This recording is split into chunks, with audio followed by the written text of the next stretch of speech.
Del Santo Evangelio según San Marcos. Gloria a ti, Señor. En aquel tiempo Jesús comenzó a hablar en parábolas a los sumos sacerdotes, a los escribas y a los ancianos, y les dijo: Un hombre plantó una viña, la rodeó con una cerca, cavó un lagar, construyó una torre para el vigilante, se le alquiló a unos viñadores y se fue de viaje al extranjero. A su tiempo les envió a los viñadores a un criado para recoger su parte del fruto de la viña. Ellos se apoderaron de él, lo golpearon y lo devolvieron sin nada. Les envió otro criado, pero ellos lo descalabraron y lo insultaron. Volvió a enviar a otro y lo mataron. Les envió otros muchos y los golpearon o los mataron.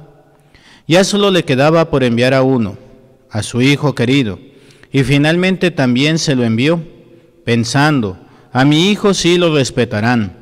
Pero al verlo llegar, aquellos viñadores se dijeron: este es el heredero, vamos a matarlo y la herencia será nuestra. Se apoderaron de él, lo mataron y arrojaron su cuerpo fuera de la viña. ¿Qué hará entonces el dueño de la viña? Vendrá y acabará con esos viñadores y dará la viña a otros. ¿Acaso no han leído en la Escritura: la piedra que desecharon los constructores es ahora la piedra angular? Esto es obra de la mano del Señor, es un milagro patente. Entonces los sumos sacerdotes, los escribas y los ancianos quisieron apoderarse de Jesús, porque se dieron cuenta de que por ellos había dicho aquella parábola. Pero le tuvieron miedo a la multitud, dejaron a Jesús y se fueron de allí. Palabra del Señor. Gloria a ti, Señor Jesús. Nos sentamos un momento. Hoy la palabra del Señor nos habla de dos contrastes totalmente diferentes. En la primera lectura nos habla, estamos empezando el libro de Tobías, y vamos a ver cómo este hombre, Tobit, es un hombre que es temeroso de Dios. Es un hombre que hace algo que está prohibido, pero no actúa por desafiar a la ley, desafiar la autoridad, sino él actúa en una situación de misericordia, de caridad para los demás, sobre todo para los difuntos. Y tenemos ahí algunas de las obras de misericordia, ¿verdad? Que cuando nosotros estudiamos el catecismo, recordamos que nos han enseñado 14 obras de misericordia, 7 corporales y 7 espirituales. Como que casi siempre tenemos presentes las corporales. Muy difícilmente recordamos las espirituales, como que no las recordamos tanto, pero son importantes tanto unas como otras. Y aquí Tobit vamos a ver que realiza estas obras de misericordia. Pide por los que necesitan de la oración, también da caridad en cuestión de dar alimento, dar vestido, ayudar al que lo necesita. Y también esta obra de misericordia que muchas veces se nos olvida, dar sepultura a los muertos. En el pueblo de Israel esto está prohibido, el tocar un muerto, un cadáver, porque recordemos que ellos tienen todo esto de la ley de la pureza y la impureza, y el tocar un cadáver pues es algo impuro o te deja impuro, porque estás tocando la muerte. Esto lo hacía no cualquier persona, sino aquellos criados que estaban destinados para ello. Y vemos cómo Tobit, él va y descuelga a este hermano que había sido colgado. No es la primera vez, porque lo están criticando. Este no entiende, ya una vez lo encerraron y lo habían condenado a muerte. Y sigue haciendo lo mismo.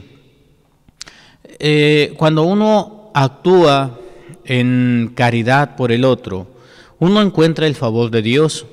Y aunque parezca que todo está mal, que nos estamos metiendo en la boca del león, dirían por ahí, Dios está siempre con nosotros y Él nos va a ayudar. ¿Por qué? Porque estamos actuando en su nombre, estamos viendo en el otro. Algo que yo comparto a veces con mis hermanos es sobre esta parábola del buen samaritano, donde nos habla el Señor de esta parábola. Va un hombre bajando por el camino y de repente unos ladrones lo detienen, le roban, lo golpean, lo dejan medio muerto y se van. Y dice que por ese mismo camino baja un sacerdote. Este sacerdote ve al que está herido, lo rodea y sigue su camino.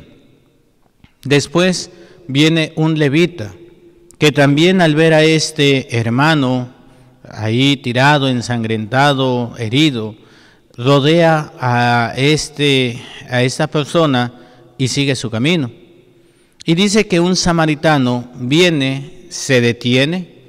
Este samaritano venía en una montura, se baja de la montura, ve por el bien del que está tirado, cura sus heridas, limpia sus heridas, lo sube a su montura y lo lleva a una posada. Y ahí lo deja, no puede quedarse, por lo cual lo encarga y deja dinero pagado por cualquier cosa que necesite. Y dice, ¿verdad? Si necesita más, a mi regreso se los pago. Trátenlo bien. Aquí nos va a preguntar el Señor, ¿quién de los tres actuó como prójimo? Y van a contestar, el tercero, el samaritano. Esta parábola tiene también cosas que reflexionar y entender. Como que todo mundo nos vamos con el samaritano que fue bueno y el sacerdote y el levita que no fueron buenos porque no ayudaron. Sin embargo, nosotros tenemos que entender, vuelvo otra vez a la ley. La ley prohíbe que alguien, alguna persona, toque a otra persona que tenga derramamiento de sangre. ¿Por qué? Porque la sangre se considera como el líquido que lleva la vida. Lo que da vida al cuerpo es la sangre. Y por eso, si hay derramamiento de sangre, quiere decir que estamos desperdiciando la vida que Dios nos da. Es un pecado hacia Dios, es una ofensa hacia Dios. Hoy nosotros sabemos que puede ser por muchas situaciones, algunas veces por enfermedad, por el clima, por el estrés, muchas cosas. Pero ellos tenían esta mentalidad. Entonces, si tú derramas sangre, eres impuro o impura. Y si tú tocas a alguien que está derramando sangre, quedas impuro o impura. El sacerdote, él tiene que ofrecer el sacrificio. No puede tocar a este hombre que está ensangrentado, porque si no el sacerdote queda impuro. Y al estar impuro, no puede celebrar el sacrificio. No puede hacer su función de sacerdote. El levita no es sacerdote, pero es de la tribu sacerdotal. Entonces, ¿qué es este levita? Seguramente, si no es sacerdote, es alguien que trabaja en el templo. Hoy podríamos decirle o ponerle este nombre de sacristán, el que prepara, el que limpia, el que está ayudando en el templo. Si este levita toca a este herido, de igual manera no puede colaborar, no puede hacer su trabajo. Entonces lo rodearon, lo esquivaron, ¿porque eran malos? No. ¿Porque no querían ser empáticos con el herido? No. Porque se estaban resguardando para poder hacer el sacrificio, para poder servir a los demás, a sus hermanos. Y esto cumpliendo la ley. El samaritano, en primera, no es judío, es samaritano, no se rige bajo estas reglas. 2, el samaritano en un tiempo fue de una de las tribus también del pueblo de Israel, era parte del pueblo de Israel. Pero cuando se da el exilio por parte de los babilonios, los samaritanos, todos aquellos que vivían en la región de Samaria, en vez de perder su tierra, de perder su identidad, lo que hicieron fue rendirse y aceptar los dioses de los enemigos. Y fueron por eso perdonados y por eso mantuvieron sus tierras, mantuvieron sus costumbres, su fe. Es decir, ¿tienen la fe en Dios? Sí. ¿Tienen siguen sus mandamientos? Sí. Pero tuvieron que agacharse e inclinarse ante el enemigo. Y por eso son vistos como los traidores, los vendepatrias, los que no supieron ser fieles a Dios y fieles a sus hermanos. Son despreciados, son vistos peores que escoria por parte de los judíos. Por eso cuando Jesús pone este ejemplo, le cala a los judíos que un samaritano sea puesto mejor que ellos, por encima de ellos. Pero no solamente eso, Jesús, ¿qué es lo que quiere? Que el pueblo de Israel, que los judíos se vean en su realidad. No están por encima de los demás, sino que tienen que ser ese testimonio de Dios ante los demás. Recuerden que lo que nos dice el Señor, al que mucho se le da, mucho se le exige. Y otra de las enseñanzas de Jesús en esta parábola es: los mandamientos son importantes, se tienen que cumplir. Y Él lo va a decir en otro momento: yo no he venido a abolir la ley, sino a darle plenitud. Y en otro momento también dice: pasarán los cielos y la tierra, pero no se dejará de cumplir la ley. La ley se tiene que cumplir hasta el punto y la coma más pequeños. Vemos que en muchas ocasiones Jesús rompe la ley. Y entonces viene esta contradicción o esta situación de cuestionamiento. ¿Cómo viene a darle plenitud? ¿Cómo viene a decir que se va a cumplir hasta el punto y la coma? Cuando Jesús es el primero que rompe la ley. Cuando no está siguiendo lo que dice la ley. Y entonces viene otra vez la respuesta del Señor.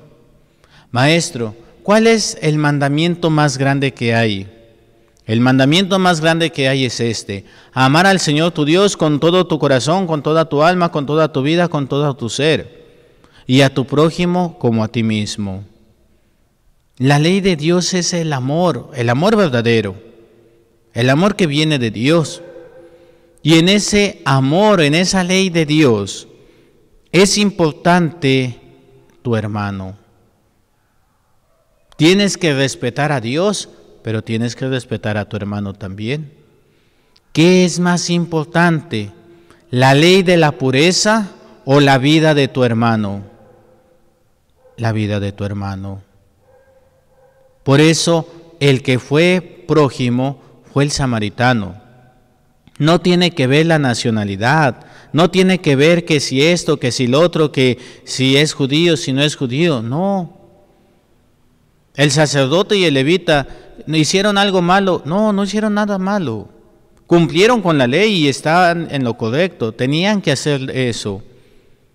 Pero dice Jesús, pero antes que la ley está la vida de tu hermano.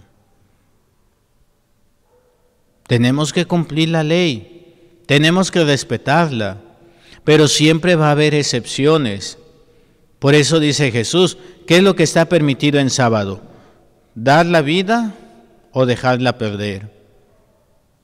Dar la vida.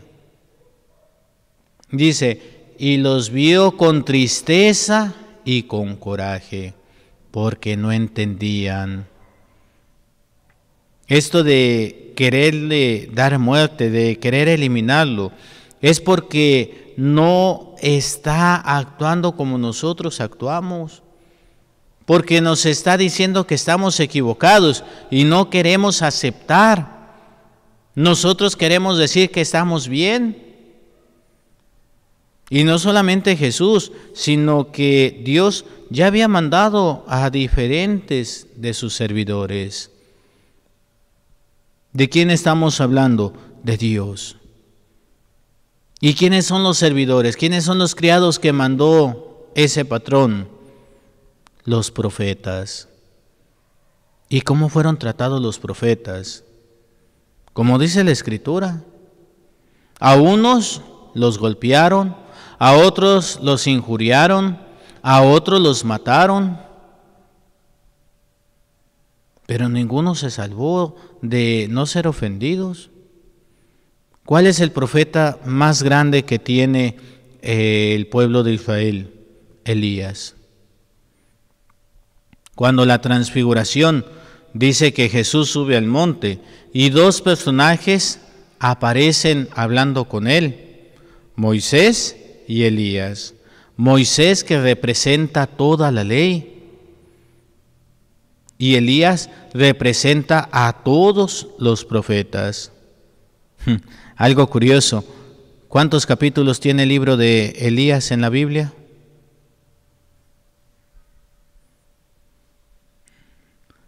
Dice, pues no sé cuántos capítulos. Pues ninguno, no existe el libro de Elías. No está el libro del profeta Elías en la Biblia. Ah, caray. ¿Y cómo que es el más importante y no tiene libro? Tenemos 4 profetas que son los profetas mayores por la cantidad de escritura que tienen en sus libros. Isaías, Jeremías, Daniel, se me olvidó el otro. Y Elías, que es el más importante, no tiene libro. ¿Por qué? Porque actuó como Dios le pidió. Y ese que es el más importante, el reconocido por todos, ¿sufrió? Sí. Lo andaban persiguiendo para matarlo, se tuvo que esconder. ¿Por qué? Porque descubrió el engaño de los profetas de Baal. Todo profeta verdadero sufrió la persecución. Algunos fueron mártires, algunos los mataron, algunos otros no, pero todos sufrieron la persecución. Cuando vino el Hijo, ya no era el profeta, ya no era el criado, ya no era el servidor, era el Hijo. No lo quisieron escuchar, lo empezaron a atacar. ¿Por qué? Porque mostraba su alejamiento de Dios. Son totalmente contrarios a Tobit, como veíamos en la primera lectura. ¿Y Tobit va a ser atacado? Sí, ya vimos ahí, lo habían condenado a muerte, va a quedar ciego, la esposa le va a estar reclamando, ay sí, tú mira, ahí mucho de caridad, mucho de esto. También no se nos olvide. ¿Tenemos que hacer caridad? Sí. ¿Tenemos que hacer misericordia? Sí. Las obras de misericordia y ayudar a todo mundo que podamos. Tampoco hay que buscarlos, ¿verdad? Solitos nos manda el Señor. Pero que no se nos olvide, no tenemos que caer tampoco en este error. Candil de la calle y obscuridad de la casa. No, se empieza por la casa. Es el hombre que vive en esa caridad, que vive en esa misericordia. Y en el Evangelio tenemos a estos hombres que teniéndolo todo, se han olvidado de la caridad.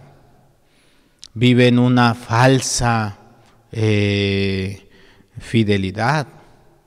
Falsa porque están manejando la ley a su conveniencia.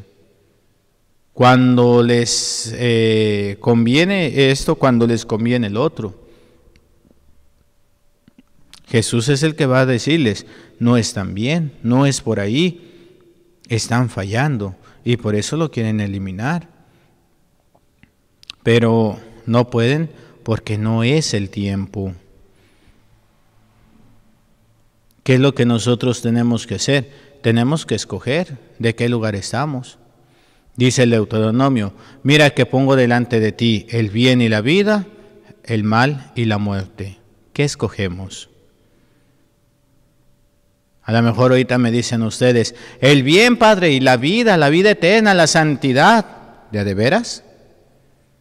Porque una cosa es decirlo y otra cosa es vivirlo.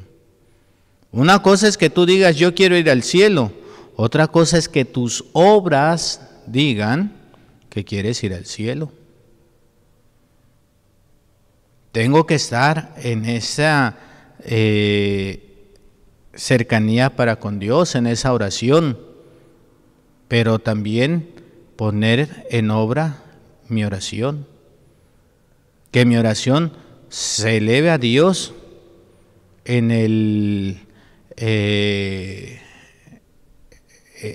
en mis peticiones, pero que también se muestren ante mis hermanos en las obras. Y entonces sí voy a tener la coherencia para decirle a Dios, quiero estar en el cielo, quiero ir a la santidad. Dios nos invita, nos da las herramientas, nos da lo necesario, ahora depende de nosotros. ¿Quiero o no quiero? ¿Busco o no busco? Nadie más que cada uno de nosotros tenemos la respuesta en nuestra oración, en nuestro acercamiento a Dios, pero también en nuestras obras y en nuestro acercamiento a los hermanos. En el nombre del Padre, y del Hijo, y del Espíritu Santo. Amén.